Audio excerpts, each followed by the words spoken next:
Barakatah Yahweh, Barakatah Yahabushai, Bahasham, Barakahak Wadash, Barakatum. First and foremost, I want to give all praises, glory, and infinite honors to Yahweh, Bahasham, Yahabushai. Double honors to the apostles and elders, a great millstone who ruled and teach well. And peace and salutations to you sincere Akim out there, pushing this word in truth and sincerity to the four corners of the globe. May you brothers endure unto the end. Shalom. This is the brother Ra'aya coming at you with another video. And I'm going to start it off in Isaiah chapter 24, verse 4. The earth mourneth and fadeth away. The world languisheth and fadeth away. The haughty people of the earth do languish. And when we get that word languish in the Strongs, it's H535, amal. And in the outline of biblical usage, it reads, to be weak, to droop, to languish, to be exhausted, to be or grow feeble. So again, the earth mourneth and fadeth away.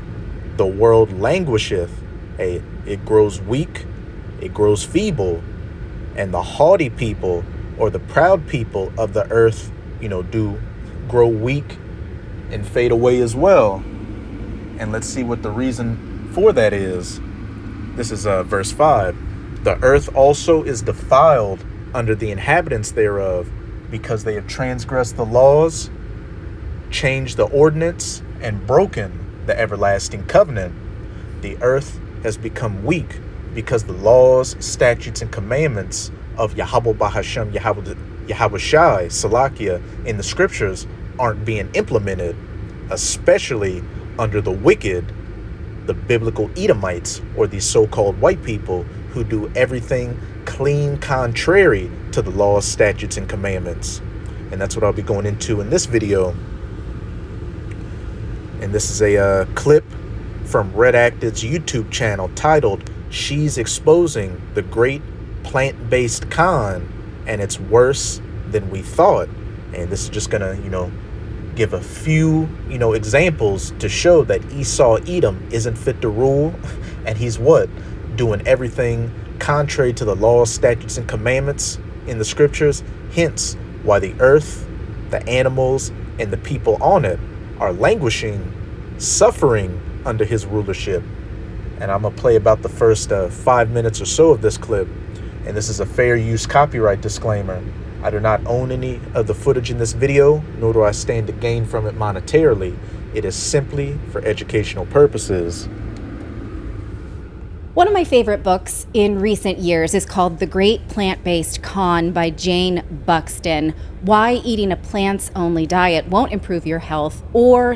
And, I'll say this, this isn't a video promoting a diet or, a health lifestyle or medical information. And, personally in my life, I've been cutting back on as much meat as I would usually eat. I try to eat, more fruits and vegetables, which with the way things are going, with what's being done to this meat, it'd be best to, cut back on your intake of meat as well. But we do still need meat because it has certain, proteins and fats that you just can't get from, vegetables and fruits. But even then, they're messing with the fruits and the vegetables. As it says in Ezekiel, the children of Israel would eat their bread defiled amongst the Gentiles. So all in all, we just need to get out of, Esau Edom's rulership, and his stranglehold on the earth needs to be broken.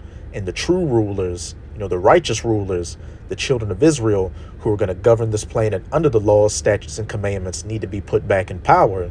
That's the only way you're going to get a clean environment, a clean food, clean water, and just, what's that word? A properly functioning society. But, that's a quick side note. Save the planet. Now, I really appreciate this book, and I brought it up several times on Redacted, and we've invited the author, Jane Buxton, to come on, and she graciously accepted. This is her first time on Redacted, so thank you so much for joining us. Thank you for having me. It's good to talk to you. You as well. Now, my own sort of, philosophy is that not eating animal-based foods makes me personally feel terrible, and eating more processed food exacerbates that. But you lay out exactly. And who's behind these, processed foods that have a whole host of, health ailments that come with it? A sleazy E. All of the ways that we are sold meatless diets based on a bill of goods. And I wanted to ask you to go over it for our audience. First of all, the planet business, that eating meat is bad for the planet. You take that and poke a billion holes in that. And I think it's really, it reads almost like a fiction novel because you do such a great job. So can you address the climate-based lie that tells us not to eat meat? Well, the main underlying premise of the lie, the big one that we hear about, is emissions most of the time. I mean, sometimes people talk about water use and sometimes they talk about land use, but it's mainly emissions right now because countries around the world are very, very focused on their net zero targets and getting those emissions down in every country and across every industry. But what I say And all that type of stuff is, plays into Esau's agenda. I think it's 2030 right now, but they got an agenda 2025. They had agenda 2020, et cetera, just to take away more people's rights and have them in a perpetual serfdom. Hey, you will eat the bugs and be happy. But then, on the flip side, how Esau Edom's got this society set up, these how he sets up cities and the infrastructure and stuff really isn't conducive to the environment or to the health of the people. And then you've got these other heathens, following after Esau Edom's industrial revolution, system. And, that's just further exacerbating the problems on the earth. Again, because the laws, statutes, and commandments and the ordinances of the scriptures aren't being implemented in the earth, which it makes sure that people get what they need from the earth, and the earth is not abused. It's not just stripped down to the bareness of its nutrients, and it's allowed to replenish itself. The book, and in fact, even more evidence has come to light since I finished the book, is that the contribution of livestock to those emissions is just wildly exaggerated. I mean, wildly. The exaggeration that is put about, for instance, in mainstream documentaries like Cowspiracy and indeed in much of the press, is that livestock are responsible for about 50% of emissions, and that couldn't be further from the truth. That's an exaggeration of at least 3 times on the official number. Then you get to the fact that the official number is also an exaggeration, and it's exaggerated because we use a metric, not to get too technical about this, but there's a metric that's being used to calculate it, which unfairly penalizes livestock and underplays the importance of, say, fossil fuel-based industries. So those things combined mean we're getting a skewed picture. Now, that doesn't mean that livestock farmers don't have things to do. Every industry has things to do to improve, to make sure that we're caring for the land, for biodiversity, for soil health levels, to improve methane. But when it's all about profits, this factory farm system we live in, it doesn't matter. The environment doesn't matter. The only thing that matters is the bottom line. Emissions and reduce those. But it's nowhere near the sort of culprit that it's painted as being. This is the point I'm really making. University View Academy is a proven K-12 online school, and our families are our biggest advocates. Gen Z University View Academy has been a great school for my kids. My kids are able to work ahead at their own pace, and they're earning value.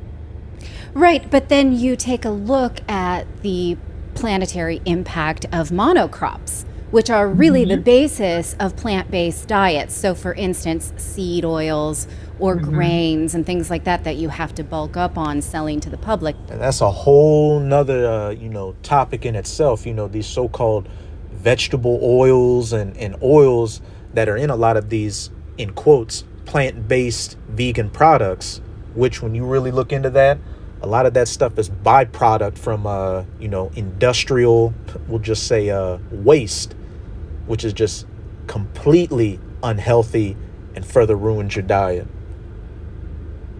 The best thing you could do is, try to grow your own stuff. But we know in this society we live in, with just having to work, 2 to 3 jobs in some instances just to get by, inflation, and, living in this renter society where a lot of people can't afford a house and especially a lot of people can't afford open land, that, it's just not conducive to do that.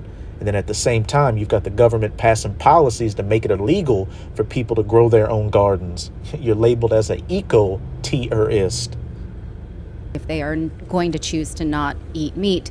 And you do an excellent job talking about how that leads to soil degradation. And we pretend that that's not even a thing. Let's pull it back a little bit. The basis of plant-based diets. So for instance, seed oils or grains and things like that you have to bulk up on selling to the public if they are going to choose to not eat meat. And you do an excellent job talking about how that leads to soil degradation. And we pretend that that's not even a thing. I didn't write it down, but there's a TED Talk that you suggest that I went and looked up, the man, and now it's been might have been Alan Savory. Was it Alan Savory? About the man in Africa who uses livestock to regenerate. Exactly. Yes. Okay. I'm going to link to that in the show notes. So now we've sort of looked away from these types of solutions. Can you talk about soil degradation of monocrops by monocrops? Yeah. So what we've done with industrial farming methods, monocrop farming, which we introduced around about the 1950s, depending on where you are in the world. And a major company that had a hand in, this industrial farming and these industrial fertilizers was a company called IG Farben, which is a German company, which had ties with Nazi Germany during World War II.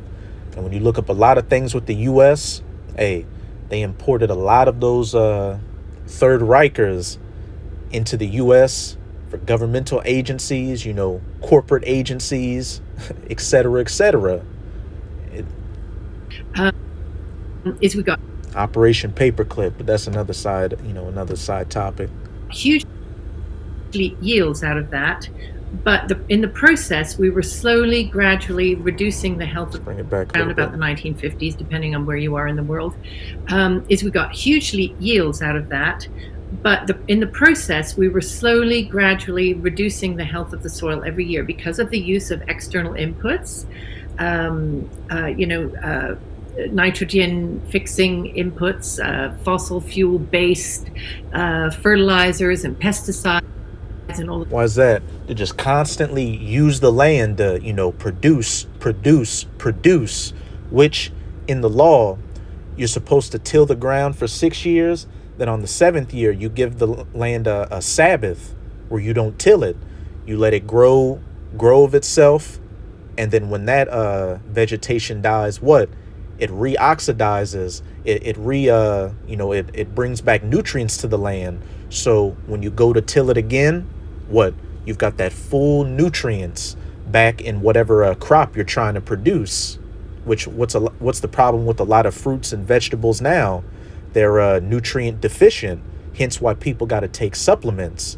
Again, the laws, statutes, and commandments and the ordinances aren't being followed on the earth, hence why the earth is languishing. And then with industrial fertilizers, as she just said, nitrogen-based ones and fossil fuel-based ones, that's only exacerbating the issue. And ever since, Rockefeller, the original Rockefeller, got a hold of the medical industry back in the early 1900s, a lot of these remedies, are petroleum based, because what was he known for? Standard Oil. Hey, again, this is not a medical information. I'm not giving you advice. I'm not telling you not to go to the doctor or anything like that. I'm just simply stating the facts. Those things, what they've created is a very weak, a very undernourished soil, which has resulted in undernourishment of the plants, which then gives us less nourishment. So it's a terribly... Hey, the whole earth languisheth and the haughty people languisheth as well. And hey, it was also a part of prophecy that when Esau would get control of the land, it wouldn't yield up its strength unto him. This is Genesis chapter 4. I'm going to read verses 11 to 12. And if you can receive it, Cain, who slew his brother Abel, was Esau Edom in the reincarnation. Because look at what Cain did. He killed his brother, which Esau tried to kill his brother. He was a man of the field. Esau was a man of the field. And Cain's son, Tubal Cain, was known as an artificer or a creator in all brass and iron works. And best believe he was making weapons. And what was Esau's blessing? One of his blessings, the sword. Cain had the mark of Cain, which wasn't a tattoo or a branding. He was hit with biblical leprosy. He was a clean leper, meaning he was all white or all red, as these Edomites, they lack melanin, so that they're all so-called white, which really they're red. But this is Genesis chapter 4, verses 11 to 12. And now art thou cursed from the earth. Read Isaiah chapter 34. What does it say? And upon all Idumea, which is just a Greek way of saying Edom, the people of my curse to judgment. And now art thou cursed from the earth, which hath opened her mouth to receive thy brother's blood from thy hand. When thou tillest the ground, it shall not henceforth yield unto thee her strength. And what did that lady just say? Due to all this industrial farming, the land, the soil is being degraded, which is yielding up nutrient deficient, fruits and vegetables, which is leading to a nutrient deficient diet of the people out here. When thou tillest the ground, it shall not henceforth yield unto thee her strength. A fugitive and a vagabond shalt thou be in the earth. And Esau Edom is clearly a vagabond. Every place he's at right now, he stole that land from the native inhabitants. Just look at the United States of America. Perfect example right there. You belong in Petra or Mount Seir over in the Middle East. Not in Europe, not in America, not in Canada, Russia, etc., etc. But let me see. Yeah, I'll read this. This is Psalms 82. I'll read verses 5 to 7. They know not, neither will they understand. They walk on in darkness, spiritual darkness. All the foundations of the earth are out of course because they have changed the laws, broken the covenants and the everlasting ordinances. Esau Edom is in spiritual darkness. Hence why he does everything clean contrary to the law, statutes, and commandments, and the earth is languishing or out of course. And what this all goes back to is the fall of Adam, because Adam, who was a son of God, and through Shem, through Seth to Noah to Shem, to fast forward down to Abraham, Isaac, and Jacob, to the 12 tribes of Israel today. Hey, we're the sons of God, and it was our job to rule this planet under the laws, statutes, and commandments. But when the serpent, who, if you can receive that, was Esau Edom, in the reincarnation, just as Adam goes down to Israel, you've got that seed of the serpent coming all the way down to Esau. When that serpent, that man in the garden, deceived Eve with these philosophies of the world, and she brought it back to Adam, that led to the fall and us being cast out of the Garden of Eden. And then when you look at the history of Israel, whenever we follow after the ways of the sons of men, these heathens, what happens? The fall of the sons of God. And hence, with us not governing this planet, not being in rulership and governing this planet under the laws, statutes, and commandments, this earth is out of course. I have said, ye are gods, and all of you are the children of the Most High, speaking of the children of Israel. But ye shall die like men and fall like one of the princes. Hey, we were supposed to be righteous immortals, but since we fell off, with each successive generation, you've seen the lifespan, the height and the stature and the strength of the children of Israel decline. And you've seen this earth decline and languish with each successive generation. But when the children of Israel, beginning with the elect, are set back in power, hey, we're going to have the laws, statutes, and commandments in us. We're going to have those spiritual bodies, and we're going to truly be immortal, and we're going to govern this planet under the laws, statutes, and commandments. Hence, the planet is going to flourish. Look at what time it stopped on. 4 minutes and 41 seconds. Hey, Abaratazah. Vicious circle.